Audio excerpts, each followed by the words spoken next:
request that you come. State your name and address, speak respectfully, and limit your comments to 3 minutes. The commission will listen and consider your comments, but no immediate action will be taken at this time. Is there anyone from the public here this evening? We will move on then to proclamations, recognitions, and presentations. Start with the Elder Abuse Awareness Month proclamation presented by Julie Willoughby. Thank you. Today I brought with me too some information about volunteering, and I'm going to pass them out real quick. We are actively seeking another professional volunteer. They just consider professional volunteers anybody who's done all of our trainings, really. Doesn't matter if you have a doctorate or whatever. I guess they just want you to do all of that.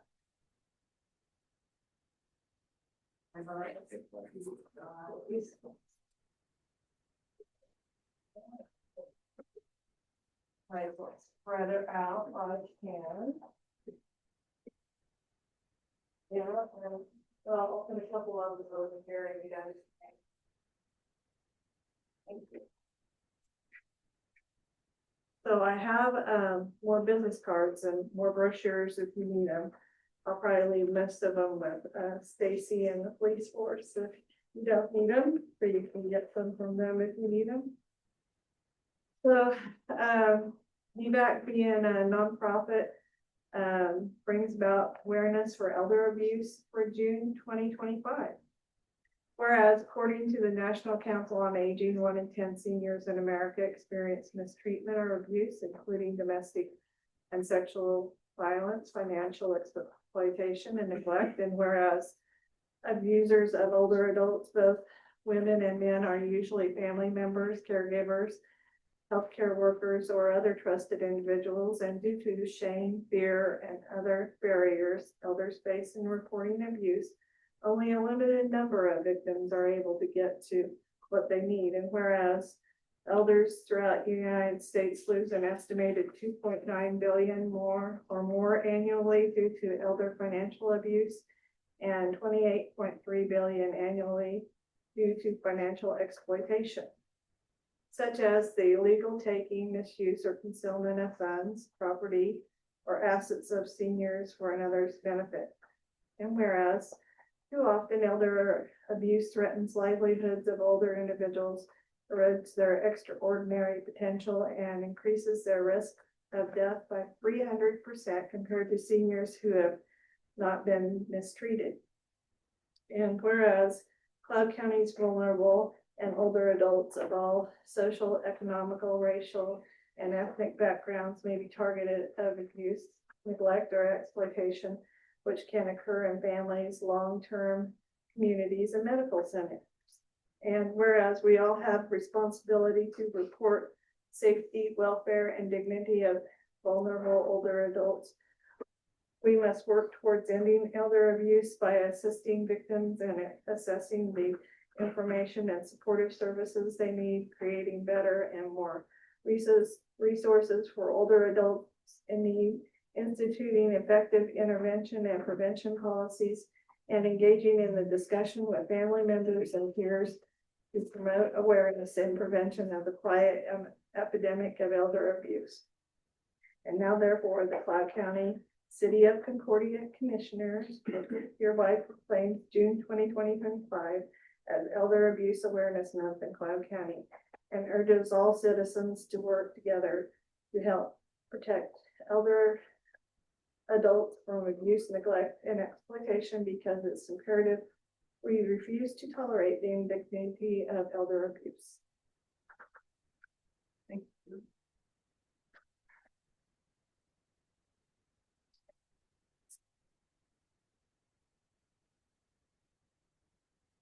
Couple of them, I think. So one is going to give to Stacy, and I gave you the kind of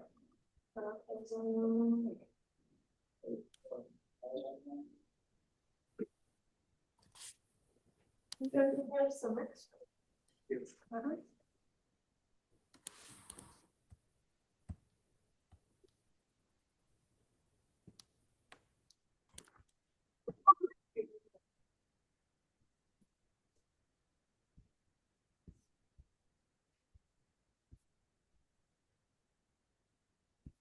Thank you, guys. Thank you.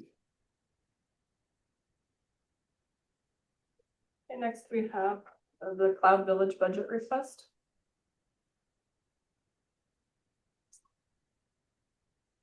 So the Housing Authority would like to again request the $7,200 for the 2026 year. We use these funds to supplement our budget just for our everyday expenses. Of course, we all know expenses continue to rise, so that helps us tremendously, though it doesn't sound like a lot. We did complete our affordable housing grant in 2024, so our property is looking very good at this point. Part of the grant requirement was to remain low income for 15 years past the grant completion date. So that's looking at 2039. And currently, our loan will expire in 2028. And as part of rural development, you cannot receive rental assistance if you don't have a loan through rural development. So we have a couple possibilities that we have so that we can continue low income. And the first option I think we've talked about before, and that was refinancing the balance of our existing loan and spreading that out between 15 and 20 years. And that would allow us to continue to receive rental assistance, staying low income, reduce our payments, reduce our interest rate. So that's our first option. And then the second option coming about is from many years of discussion with the state being concerned about rural properties losing low-income housing. They base that off of a lot of properties are coming mature with their loans here in the near future. And so, as I said, if you don't have a loan through rural development, you don't receive rental assistance. So a lot of properties then just have to shut down because they can't afford the cost. So in 2024, rural development began a new program called standalone rental assistance. And it allows for properties that pay off their loan to then apply for standalone rental assistance. And you can apply for anywhere between 10 and 20 years of assistance. But currently, they're just allowing those properties whose loans mature in 2025 to apply for this, but the goal is for it to be a long-term program. And so each year so those are our two options we'll have to look at when the time comes. Our rural development staff is checking into whether or not we'll actually have an option between the two choices, or if they'll kind of just tell us what to do. But all in all, we're really happy with the way the property is going and where it's headed. And we thank the city for all the support and everything these last few years. So thank you very much, and we appreciate it. Shirley, can you tell us what's your occupancy right now and what your waiting list look like? We're full. So we have 32 apartments and we're full. And right now I probably have 15 people on the waiting list. Okay. So.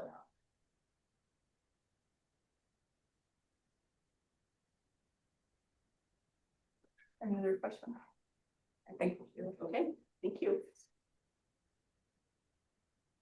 The Frank Carlson Library budget request.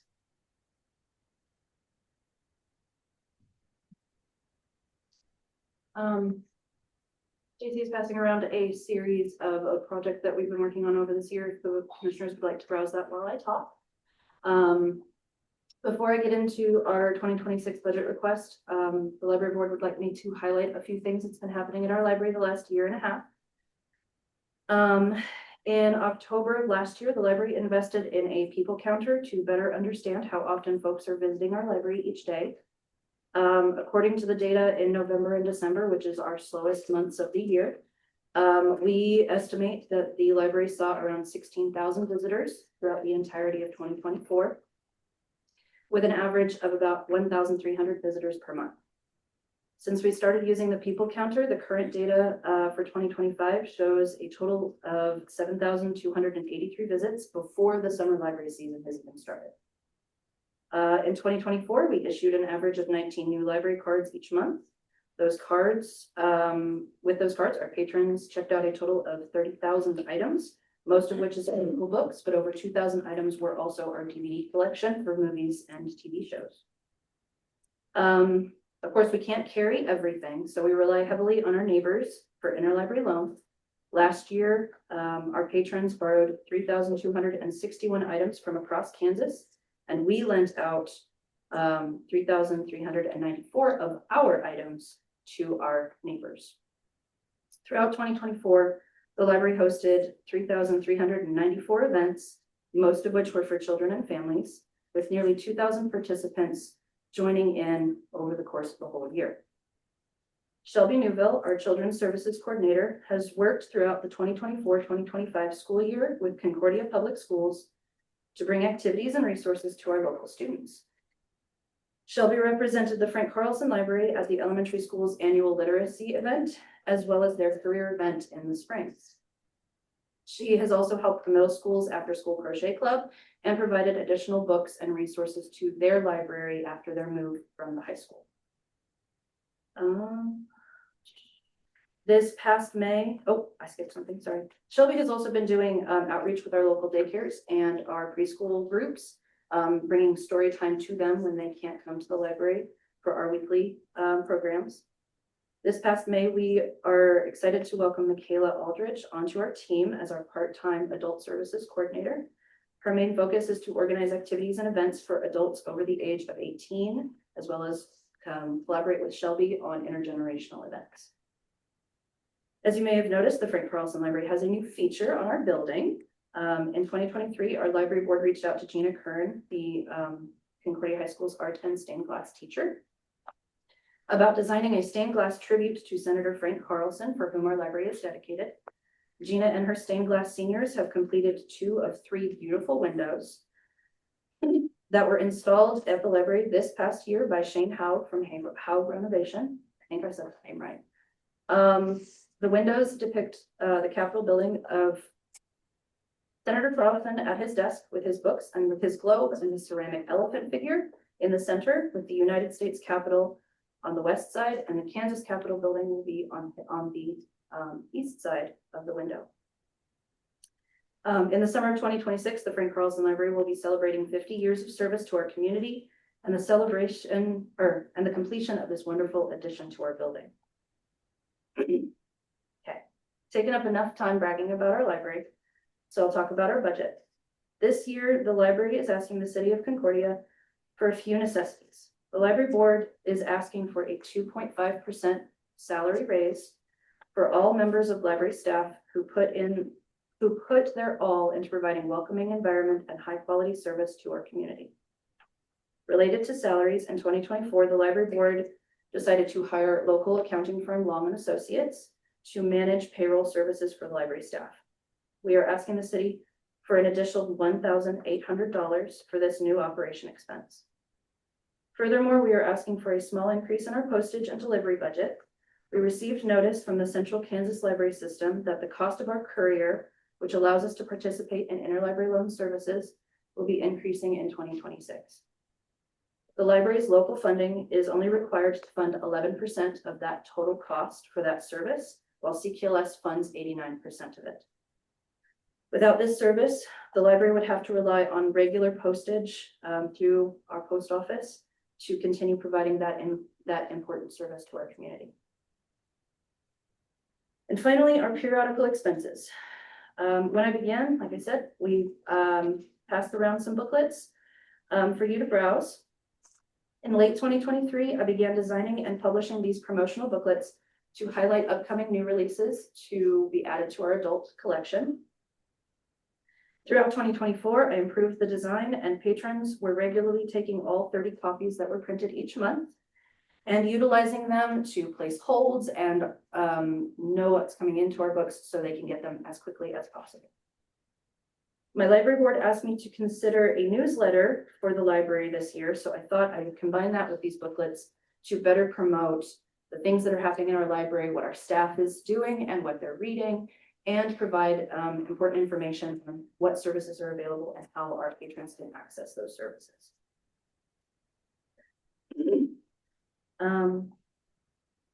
If the commissioners are amiable, we would ask for an increase to our periodical budget to help fund this unique and ever-evolving resource for our community. In total, the Frank Carlson Library would like to humbly request a total 2026 general budget $203,476 and a total benefits budget of $68,205. Thank you for your time, and please stop by the library to see what we're doing this summer. And if you have any questions, I'm here to answer.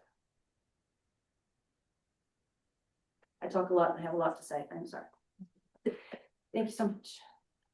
Thank you.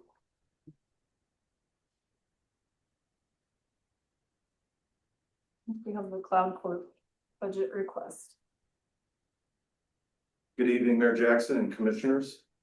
I first just want to acknowledge the longstanding role that this commission has had in supporting Cloud Corp. I think we can all agree that the mission of Cloud Corp is vital, not just to our immediate future, but also future generations. And we fully recognize that we cannot do that without partnerships with the city, the various communities, and counties. So we thank you for that support. We're obviously grateful for that support, and we at the same time believe in being accountable and responsive, and in demonstrating our value to our contributors, all of our contributors, in terms of executing that mission and fulfilling our annual priorities and objectives.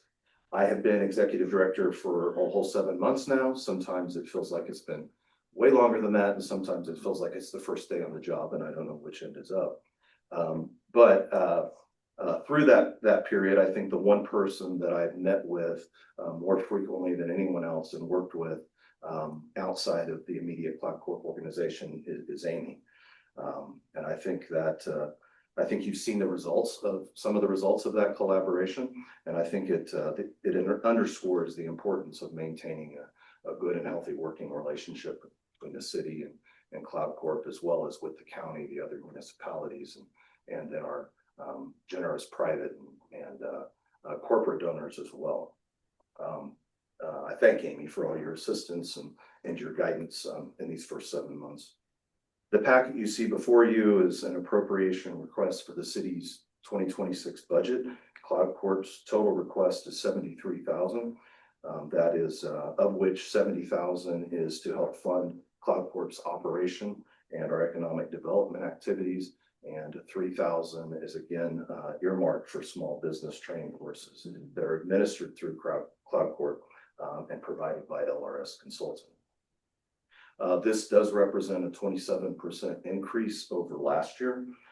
You will see in your packets as well a 25-year summary of the appropriations to Cloud Corp. And just a high level, between 2001 and 2009, the appropriation was incrementally doubled over that 8-year period from 25 to 50,000. Then a couple of years later in 2012, it was increased to 55,000, and it has remained unchanged over that 13 budget cycles. In your package, you'll also see a list of our elected leadership, our board of directors, our executive committee, and our finance committee. Several of our board members are in the room tonight. I think our leadership team is as good as it's ever been at Cloud Corp. Proud of our leadership group. You'll see a copy of the proposed 2025 budget, and then the last thing you see is a document that our board approved earlier this year that outlines our strategic priorities for 2025. And I'd like to spend a little bit of time talking about those priorities. Like the city staff, Cloud Corp can get pulled in a million different directions, and for a lot of good reason and a lot of very worthwhile causes. But recognizing the simple fact that if everything's a priority, nothing really can be. The board approved this guidance document earlier this year to help us maintain clarity, both from an organizational perspective, what we should be spending our time on, and a staff perspective.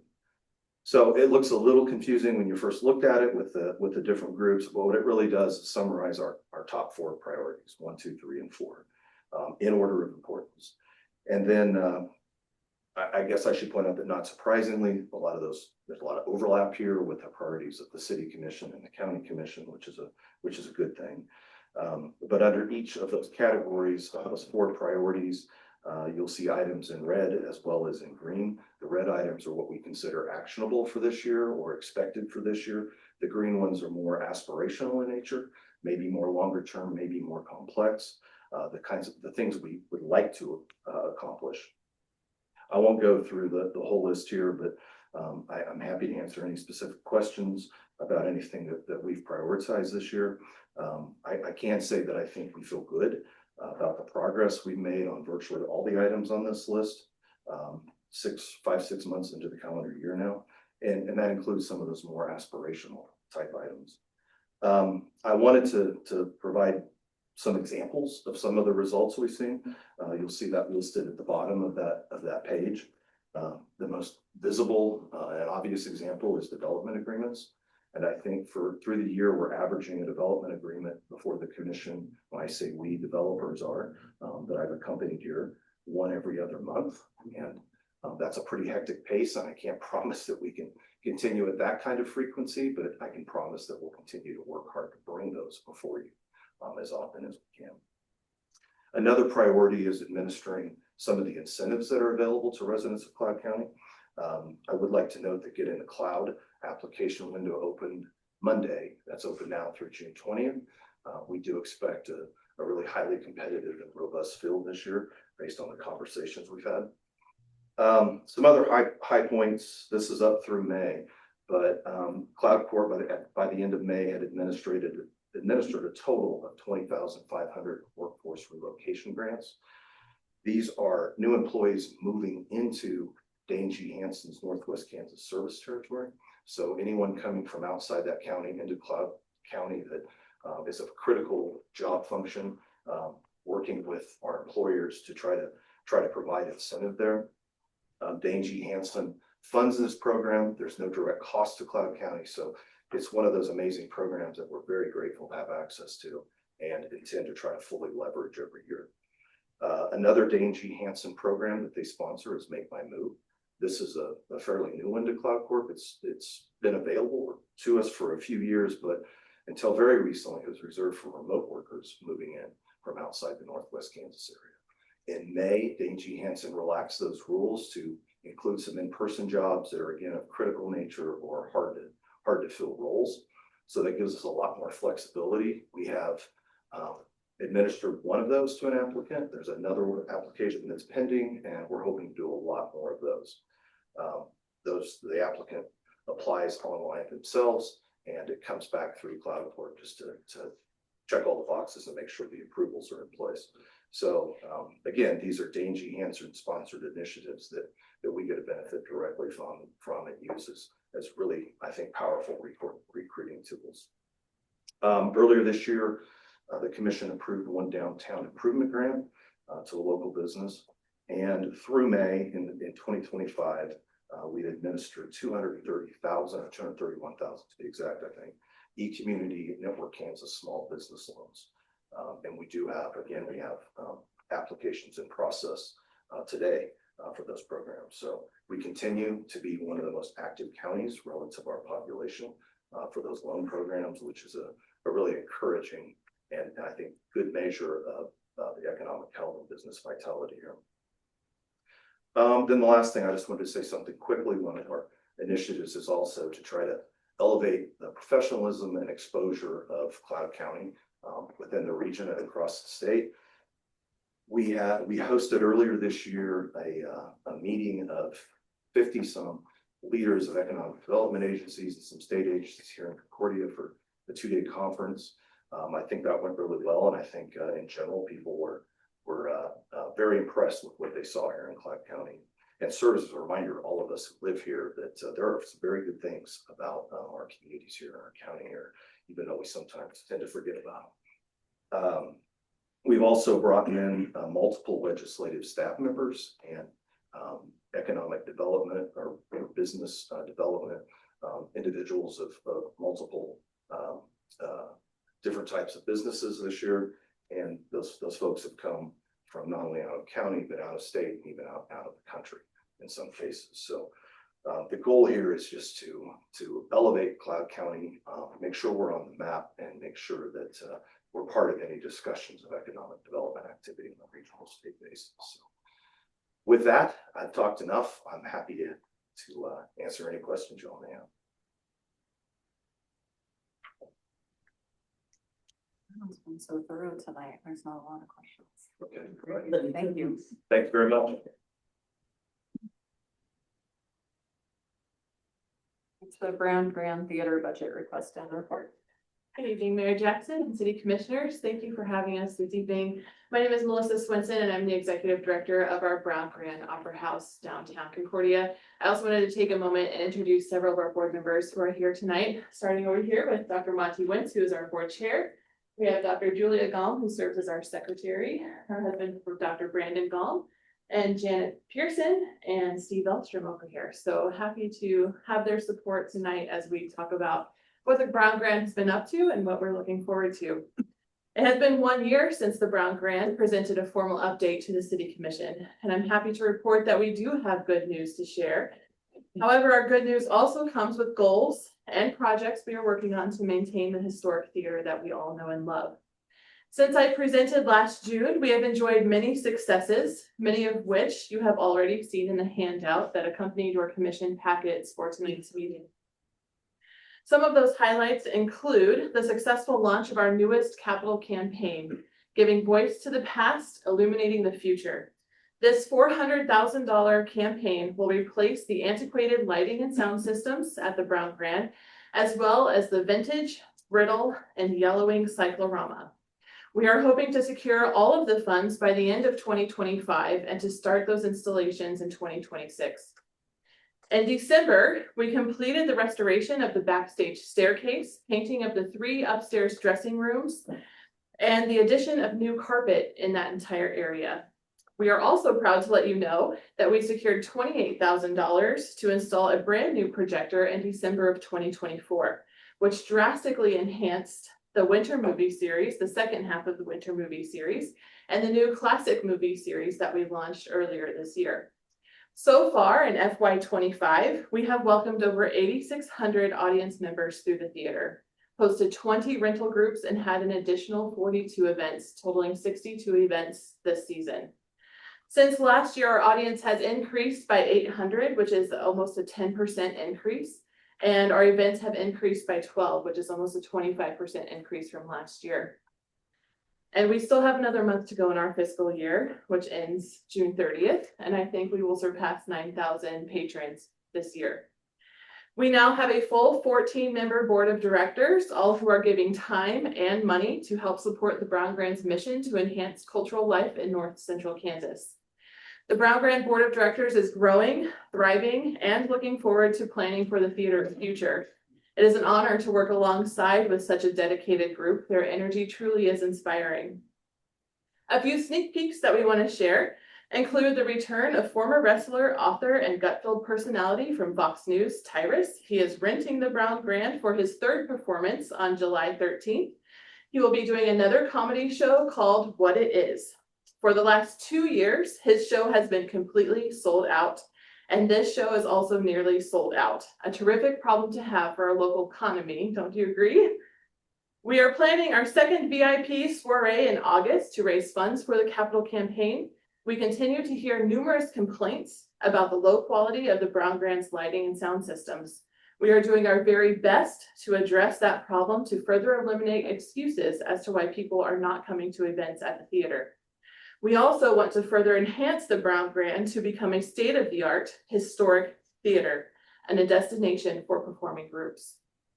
We have planned a very exciting 2025-2026 season, including performances from Ballet Midwest, who is bringing back the Nutcracker this December, the Swing Dolls, a Taylor Swift tribute band, another set of shows from Wichita Children's Theater for our local K-6 students, the return of the 4th annual winter movie series, the return of the 2nd annual classic movie series, Concordia's Got Talent, Christmas Vespers, the Manhattan Short Film Festival, and so much more. As we look forward together with a nearly 118-year-old facility that had its last major renovations over 50 years ago, more work must be done to enhance and ensure a rich future for our community, including the restoration of our exterior windows. I have been working closely with Amy and the State Historic Preservation Office to make a plan for the Brown Grand's original wooden windows to be restored. This has included grant writing, meetings, emails, and calls with SHPO, putting together an RFP for bidders to see the scope of work and more. As you are aware, we are also continuing work with Hood Heating and Air to maintain the boiler and improve the air conditioner. We have replaced all 4 thresholds at the front of the theater, and bat remediation is ongoing as well. This year, the Brown Brand would like to formally submit a request of $10,000 from the city of Concordia to help support next season. This would be split in 2 $5,000 donations. The first $5,000 would be directed toward the capital campaign project. As the lights are a major operating system at the theater, we are asking for your help to cover a portion of the cost of this project. When bids were secured for the lighting, we learned that the Brown Grand's dimmer rack went out of commission in 2017. We have reached a point where our dimmer rack, which simply controls being able to turn the lights on and off, is no longer serviceable and parts are no longer being made for repairs. The total lighting bid is over $148,000, while the sound bid is $229,000 and the cyclorama is just over $6,600. The second $5,000 of our $10,000 ask would be used for general operating funds. To conclude, I'd like to say thank you. We can't thank each of you enough for your support and for getting out and being seen at the Brown Grant. Your presence in the theater and in our community speaks volumes. I would also like to thank Amy for her ongoing support and for our monthly check-ins to make sure we are on the same page about our progress. We have a very busy few months ahead, and we hope you will join us at the Brown Grand for a variety of cultural events right here in our own backyard. You are always welcome, and I'm happy to take any questions you might have at this time. I really appreciate what you're doing. Thank you. Where are you at with your goal?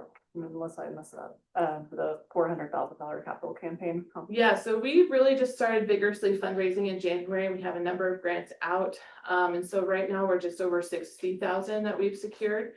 With another, I'm submitting a $200,000 grant to the Dame Judy Hansen Foundation this month, along with several others. So we hope to reach that goal by the end of 2025. Yeah. Thank you.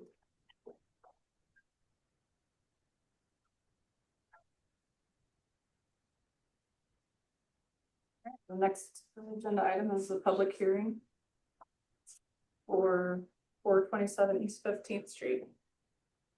The public hearing is now open. Yeah, Commissioners, we set this a while back. Yeah, my conditions report, and I'd just like to enter into the record the public hearing notice, which was put in the blade on April 24th and May 1st, and today is more than 30 days after that last publication. Get any public comments for 427 East 15th? The resolution for you is to recommend no time so I can get it out to bid. It's been abandoned for 3 or 4 years, tax hasn't been paid. So the Zillow value is just over $3,000. Excuse me? On Zillow, the value of that property is just over $3,000. It's 73? No, Three. three, Oh. only 3,000 for the property. Who's treasurer? No, possible when that, take it down, call it. Yes. Yeah, I would imagine. Anyway, if there's no comments, you can close the public hearing, and then are we doing the resolution now, or? The public hearing is now closed. Resolution 2204, condemnation of 427 East 15th Street. That's your recommendation. I just want 0 days in there so I can get it out the bid quick. I move to approve resolution 2025-2204. Second. We have a motion by Commissioner Lambert, second by Commissioner Hutchison to approve resolution 2025-2204. Any further discussion? All in favor? Aye. All opposed, same sign. Motion passes. Next is the minutes of the May 21st, 2025 meeting. I move to approve the minutes of the May 21st, 2025 meeting. Second. We have a motion by Commissioner Hutchison, second by Commissioner Wentz to approve the minutes of May 21st, 2025. Any further discussion? All in favor? Aye. All opposed, same sign. Motion passes. Moving on to appropriation ordinance number 10. I move to approve appropriation ordinance number 10. Second. We have a motion by Commissioner Wentz, second by Commissioner Hash to approve appropriation ordinance number 10. Any further discussion?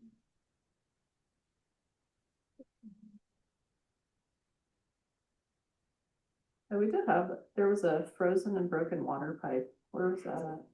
That's what it says on the page of the speeding. It's what sounded familiar to me. It was 746.29. I was just curious where we had trouble with that. I think we'll have to go back and look at that. That's not ringing the bell right now. All in favor? Aye. All opposed, same sign. Motion passes. Next, we have the Brown Grand Theater window restoration bid. Mayor and Commissioners, as Melissa mentioned in her report, we've been working on trying to find a solution to address the windows on the north face of the building in particular. So what's happening is there's segments of those original windows that are rotted out and are allowing moisture to come in and deteriorate the plaster on the inside. So we've looked at, over the last couple of years, we've looked at replacing all of the windows and then reducing the scope down to the north face to better fit our budget. As you can see, we prepared a detailed RFP that was approved by SHPO. So one of the challenges of this building is that it is on the State Historic Preservation Office registry, which means there's additional rules that we have to follow and regulations. Their approval of the RFP was very helpful, and we knew that we would have their blessing from that. They also were able to provide us a list of contractors that met their specifications and kind of pre-approved contractor listing, which allowed us to spread our reach a little bit. Unfortunately, we still resulted with only one bidder coming in, even after we sent it out to 26 contractors listed there, as well as some of our local contractors. So the one bid that came back in with a base bid of $238,565. We asked them to add a 10% contingency of what we've normally been doing with our projects, for a total bid of $262,421.50. We had budgeted in our CIP $50,000 for this year. The reason we put $50,000 in our CIP was because we intended for that to be a grant match. Melissa worked very hard and applied for a couple of different grants. One was the HEAL grant, another was a T-Mobile grant. We were denied both grants. The HEAL grant was denied primarily because we take very good care of the building, so it wasn't in dilapidated enough shape to meet the criteria of that grant. And then also because it's very well used. And as Melissa alluded to, we have a lot of activities and events happening there, which we want. The T-Mobile grant required Concordia to be a Main Street community. And so that was one of the reasons given that we were denied for that grant as well. So at this point in time, we have a very low budget compared to what it's going to cost to do the project right, to repair those windows correctly for SHPO's compliance with historic buildings. We did visit with the contractor, Chris Sprouse, and he offered us a solution to try to get closer to our budget, which means basically just taking the really worst parts and pieces, not necessarily replacing the glazing and caulking, which we know is already very soft and allowing moisture through it. And we would not get the storm windows replaced or put on the outside that are intended to protect the windows to the building. So that would be what we'd have to sacrifice to get closer to that 50,000. Chris wanted us to make sure that we shared with you that that is not his recommended solution. That would probably buy us about 5 years while we figure out the funding to do the work correctly. For reference, when we received the bid from Review, or the quote from Review, I think that was 2 years ago, right, Melissa? And it was around $325,000 to replace all of the windows. Again, that was before we talked to SHPO, and they said, no, you can't replace them. You have to repair what was there and replace only the things that are really, really bad. So we're at a point where we're not sure what to recommend right now. We just know that we have. So wanted to open this up for discussion with you guys to see if you had any other suggestions, any other grants that you knew of that we could apply for. If you wanted to try to further reduce the scope to get as much done as we possibly can. One of the things Chris suggested is that he could do a 3rd-story window, then come back and do a 2nd-story window, come back and do a 1st-story window. It makes those segments of cost small from a cash outflow standpoint right now, but it actually increases the overall cost due to remobilization. I think we should also note that his bid was based on already having an open window of time beginning next Monday. And so likely if we were to push this project down further and schedule it another time, then he wouldn't have that window and it may cost more as well. As far as funding availability from us, if we chose to accept this bid, it would mean severely delaying other projects in CIP and or dipping into reserves. Another option, I know Amber and I have been working on what does bonding look like, because we're getting ready to convert from temp financing to permanent financing with the public infrastructure for St. Joe subdivision.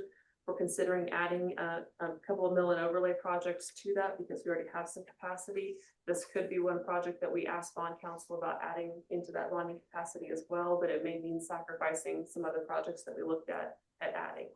So open it up for questions, discussions, any thoughts? What is the benefit now of having it as a historical building if we're not getting grants to for it being a historical building? Is there anything, can you take a building off of that registry and then replace the windows in a way that looks similar but not repairing heavily? So we'll see what we'll join the conversation. That's a hard question.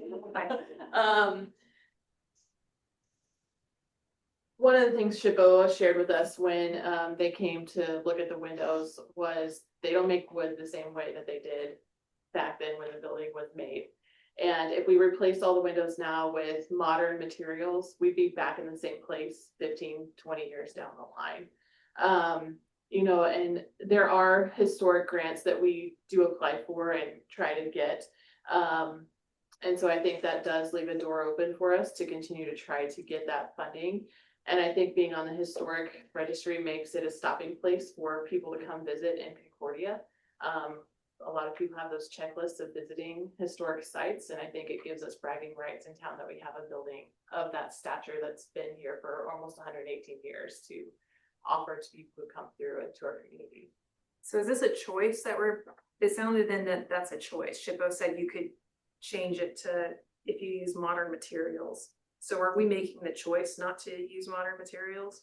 So when review first came through, we had them do a total replacement cost, and that was the $325,000 to $350,000. Okay. SHPO came in and said, no, I don't think so. We cannot just do a total replacement. That's not what our guidelines say. And there's statutes and guidelines that they emailed and sent to us that said, this is the process you have to go through to replace the windows, because they're most focused on keeping the exterior of the building looking exactly like it did when it opened in 1907.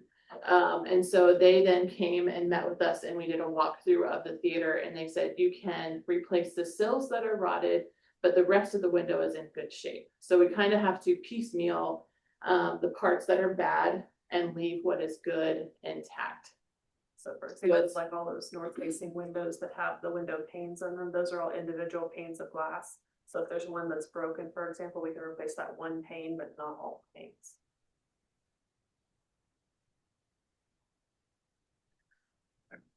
I appreciate the intent, but it becomes awfully. It's very costly. And we spoke with SHPO about that and tried to talk up to them about what economic ways could they recommend. And they said, this is the way it has to be done. Basically saying there's have to raise some money and do the project.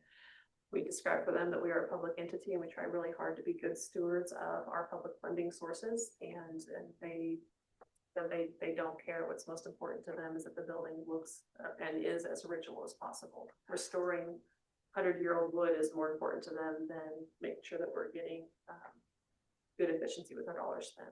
So that gets me back to the original question.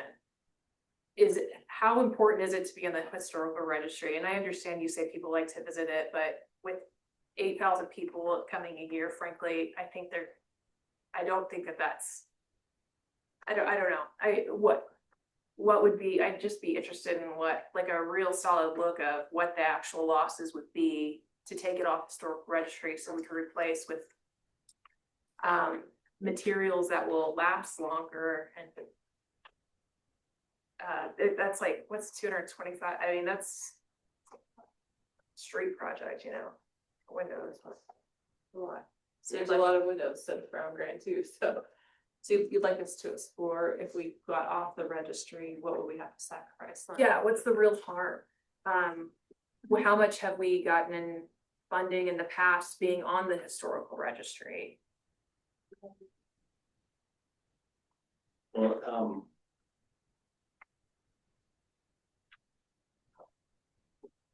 being on the registry does allow the theater to apply for grants that we wouldn't qualify for otherwise.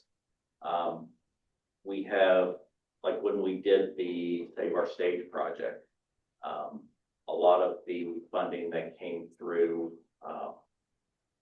the theater, the board side, came through grants through SHPO and the historic preservation committees. It allows us to qualify for tax credits for projects. So. And my guess would be that if we were to make the decision to take ourselves off of that, that our ability to get back on at some point would be more limited. I would imagine that it would create a divide that would be difficult to.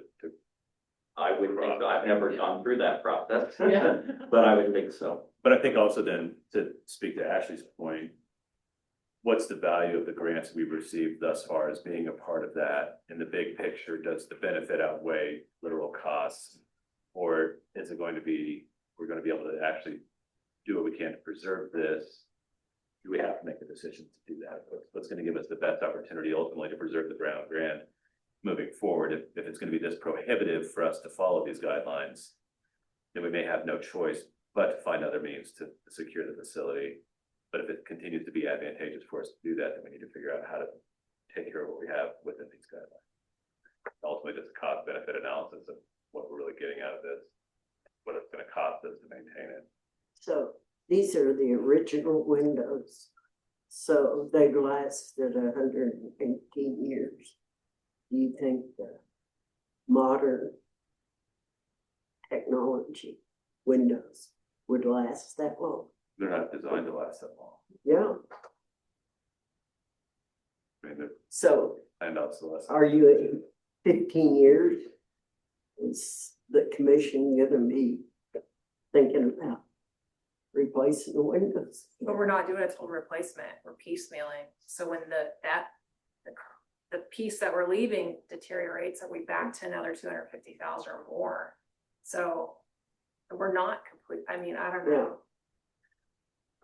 This, I mean, even just doing some of those windows now and saving the 5 years, the purpose of this is to be able to repair, like to have the integrity of the walls, because we're having the. Yeah, it makes no sense to replace the plaster that's bubbling and crumbling if we're not fixing the moisture problem that's coming through the windows, and the moisture problem is coming through the glazing, the caulking, and the rotted cells. That's where it's coming through.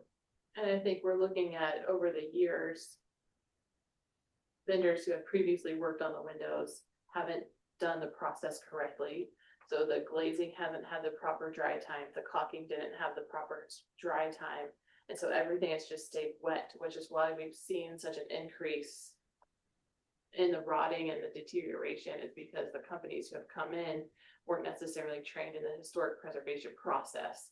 It was just, let's slap some paint on, let's put a Band-Aid on, this window's leaking, we put a Band-Aid here, and nothing has ever been fixed properly. And so we're seeing some of those shortcuts spill over into the plaster on the inside as well. And we have plans to do the carpet, but we don't want to do the carpet until the plaster is fixed, until the windows are fixed. And then, you know, there's this whole cycle of projects that we have in our trajectory as well that we can't do until certain pieces are done.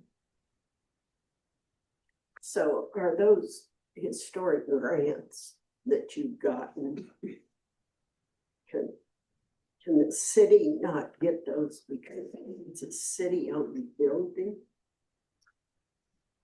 There is some of that, like some of the grants I have to apply for as a city. I let Amy read them, and then there's some questions that, is this building owned by the city, or is it owned by, who is the owner?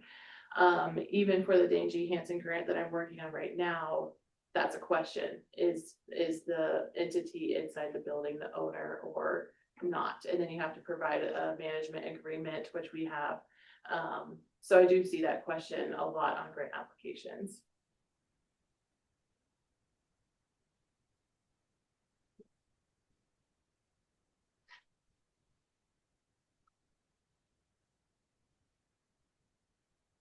And this bid is only good until, This bid was based on them being able to start Start. work on Monday, so we were really hoping for a bid that was gonna be a lot closer to what we had in the budget. I think it's difficult to secure funding that much more significantly what we have in the budget on it with planned work starting Monday. And I don't, that's, Yes. When we open, procedurally, when we schedule a sealed bid opening, we have to tell them the date that the commission would consider for action. So one of the reasons we went ahead and brought it to you is because we do have to have you take some sort of action. Now that action could be approve the bid, reject the bid, or table the bid to a later date pending further evaluation, but some action has to be taken. So that's part of why we went ahead and brought it to you this evening. We weren't able to secure any other bids. And were we able to make direct contact with any of those bidders to find out why? We were, so a couple of them had retired and their names were still on the SHPO list, and so they were gonna contact them to take their name off the SHPO list. We actually had 2 contractors that came out and made the site visit.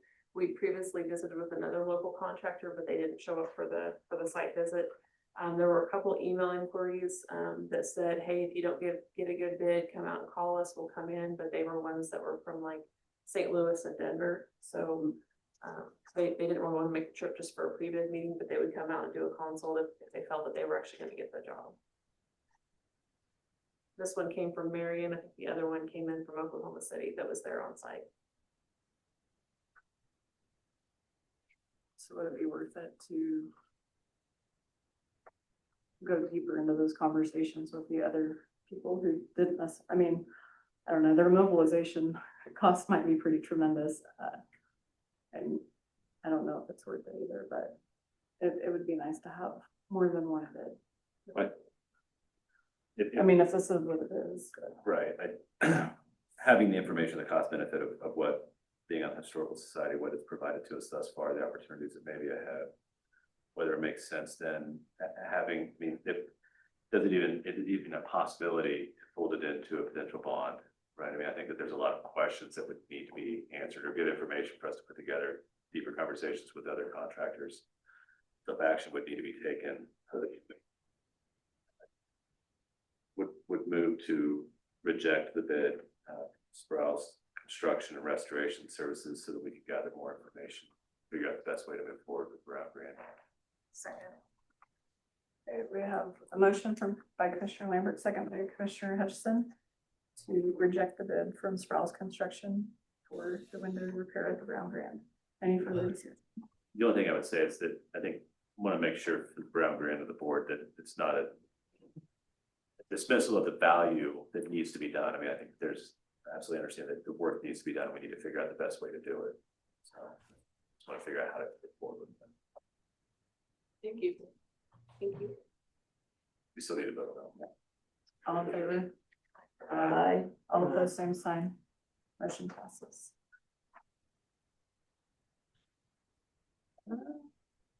Next is the FAA grant, box hanging. Mayor and Commissioners, we recently completed the construction of the 80 by 80 box hangar, the executive hangar out at the airport. If you'll recall, we layered several grants and they crossed multiple fiscal years. The FAA is also allowing look back grants. So even though the construction was already completed this past year and the hangar is now in service with the tenant, we can look back this year and then we can look back one more time to receive additional federal funding. These grants have ranged from 90 to 95% funding, and this particular grant is a 95.5% match.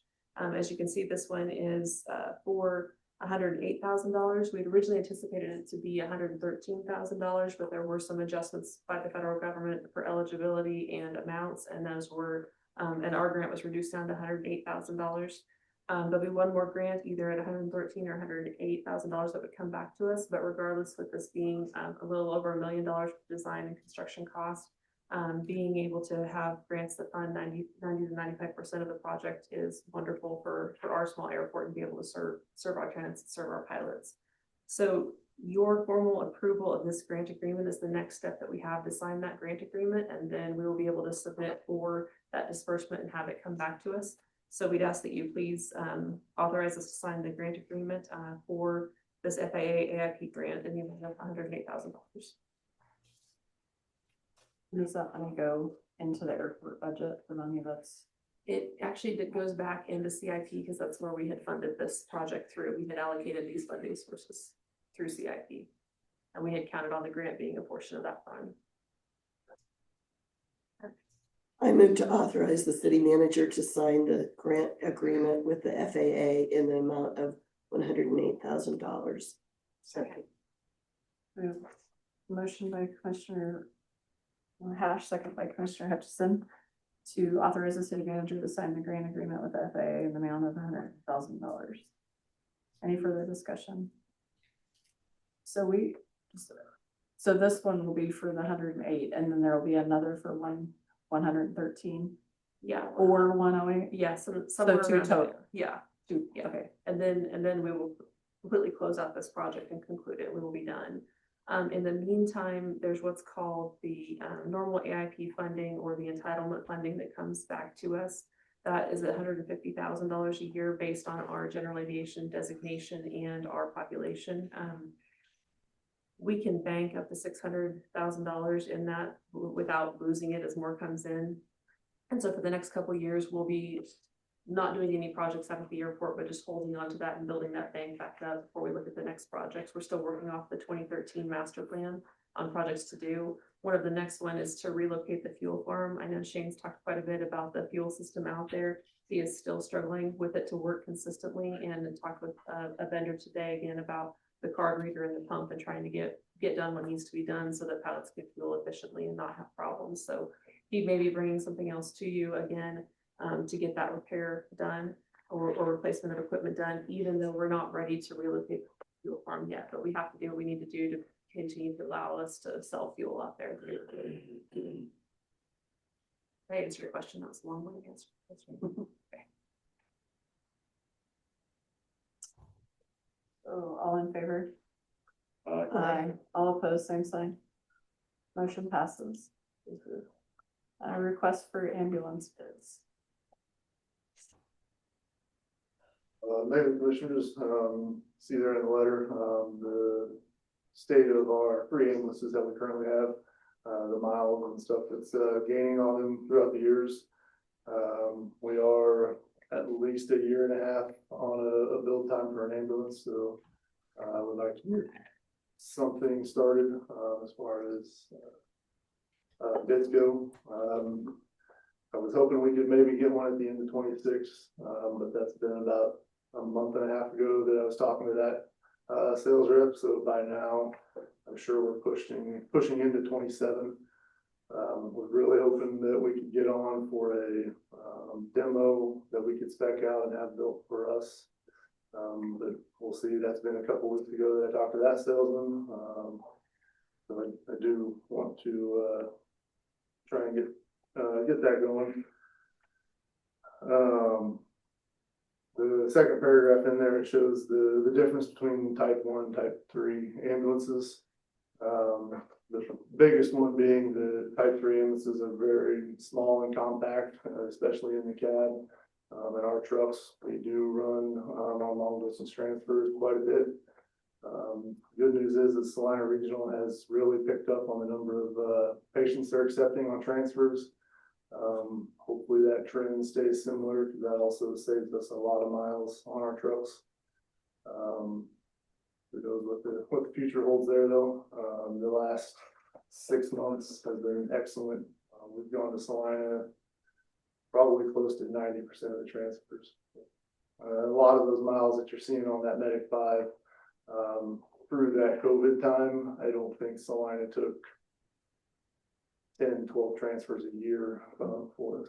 So it was really stacking miles up. So hopefully that trend goes the way it is now, and it can save us money, miles in the long run. But regardless, we're still going to be over 100,000 miles on those trucks by the time we take delivery of a new truck. Should be more than sufficient money in ERF in 2027 to take a delivery of any type of truck that we would end up going with. And I can get bids for a type 3 and a type 1 if you would prefer. Preferably though, we would like the type 1 truck. That's the box here. The type 1 isn't really the box, it's the chassis style. So it's looks like a pickup versus looking like a delivery van front. A lot more hood space on it, definitely much higher crash rating, front end crash rating. The truck has a lot heavier suspension on the front, so they definitely last a lot longer. Okay.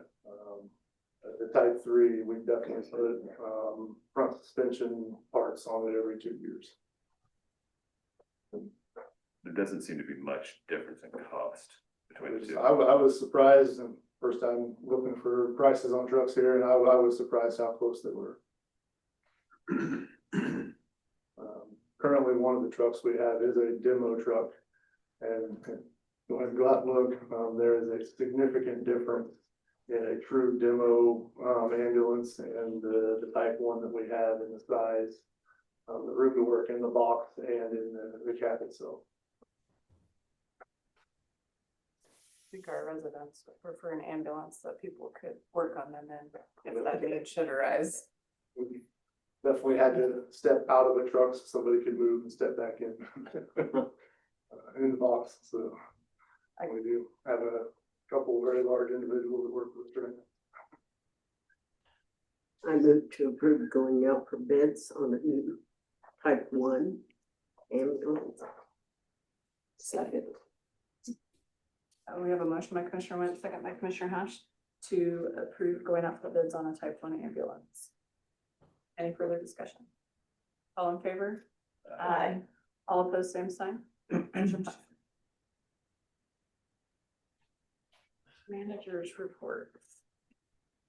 Mayor and Commissioners, summer activities are in full swing. You'll know we have noticed we have a few of our department heads missing, and that's because they are out at the ball fields. So whether they're coaching or supervising or cheering on their families, and so that's pretty important to us. We did hire, I want to say right around 65 seasonal help this year. So we had 97 applicants, so that was a record on applications. We weren't able to hire everybody, unfortunately, but everybody that we hired, we need. So that's really important because a lot of them are teenagers and they're very busy in other activities as well. And so it's really important that we have them to continue our programming. The rainy weather and cooler conditions have kind of made it to be a slow start for us, but it is picking up and settling in. So that's good. We do have a busy weekend in Concordia this weekend. You've probably heard about the Traveling Veterans Tribute Wall that will be coming to the Armory. That will be coming through town late morning tomorrow and will be on display with events beginning at 3 o'clock tomorrow afternoon. If you go to freedomtribute.org, it has a full itinerary through the weekend of different events and speakers and things that are happening. Definitely wanted to give a special thanks to our police department, fire department, and parks department, as they were tremendously helpful in helping the organizers plan and making sure that they had all of the things that they needed for support, everything from security to space to picnic tables, to be able to support that event.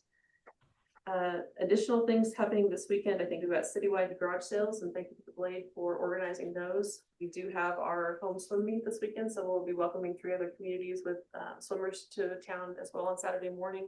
And then was also learned that the American Legion annual conference is being held this weekend too, and they're staying at the college. So there will be a lot of faces here in town. So encourage everybody to be welcoming and smiling, and let them know why we were voted the farthest small town in the U.S. So it'll be a good weekend there. Finally, tomorrow and Friday, I'll be in Garden City for League Governing Body meeting. We travel to different locations every quarter to spend time in those meetings and gathering and advocating. And this one will also be tied to a city forum being held out in Western Kansas as well. Happy to answer any other questions that you have. There's a lot of events that are coming to our community this weekend. Do we, I guess as a community, do a good job communicating to our restaurants and our hotels about the uptick in what's going, I mean, on like obviously Fall Fest, everyone usually knows that that's coming, but things like this, so that they're not overwhelmed with patrons. We usually encourage the event organizers to let them know, yeah, and a lot of the event organizers are well versed in it and usually do a pretty good job. It's hard to gauge how much traffic you're gonna have, but at least if they know that if they normally order 5 bags of pizza crust, they might need 7 bags of pizza crust this weekend, so yeah, that is helpful. Staff reports?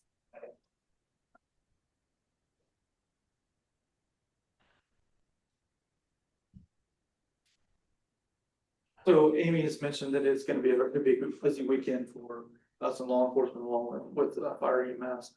I just want to kind of elaborate on the wall. They are doing transportation. OCCK is going to be given free transportation from the OCCK parking lot down at 15th and Lincoln. And they're also using Walmart as well, trying to transport any people that can't park in the airport park. So it's going to be a busy intersection there as well. I do have extra staff coming out to provide security and all that stuff. And along that, I'm happy to announce that we've hired 3 police officers. They have to go through the academy yet, but we are gaining ground. I think we can see the light in the tunnel. Hopefully, they pass the academy and we'll be set here after the first of the year. We got to get them trained and stuff, but we've gave conditional offer employment to three officers here in town. So. Are they residents? 2 of them are, and 1 in Salina, but he's planning on moving here. So, thank you.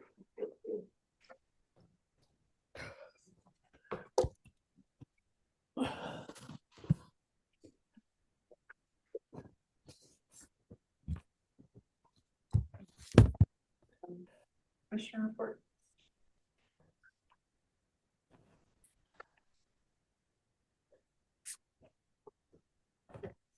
Wanted to ask Bruno about the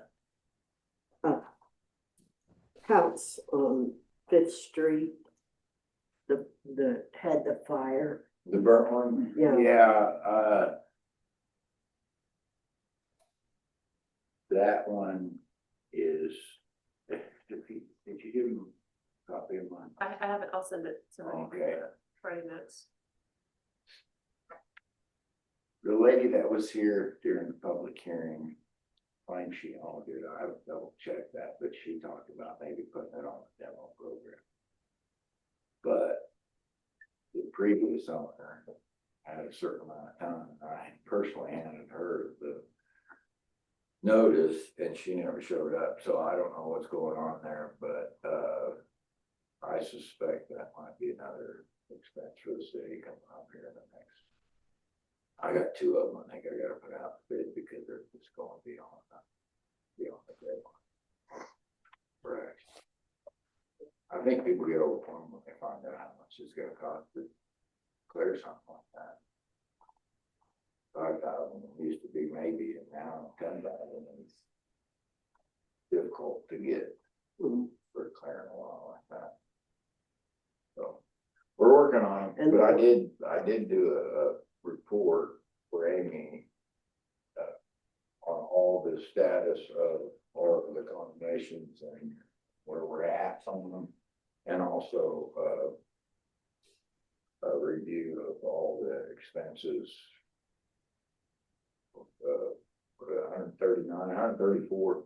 134 structures since 2007.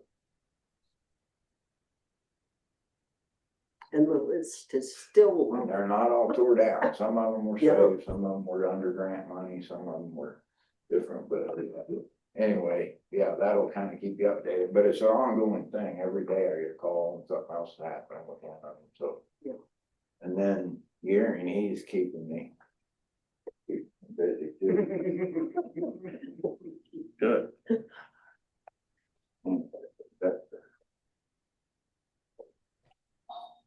I would move that the city commission recess into executive session to discuss confidential business data or trade secrets of a business under KSA 75-4319 B4 with Amy Lang and Justin Farrell in attendance, and to reconvene in the city commission chamber at 6:55 p.m. A motion by Commissioner Lambert, second by Commissioner Hutchison to recess into executive session. Any further discussion? All in favor? Aye. All of those same sign. Motion passes. No action was taken. I'd move to adjourn. We have a motion by Commissioner Lambert to adjourn, a second by Commissioner Hutchinson. Any further discussion? All in favor? Aye. All opposed, same sign. Motion passes.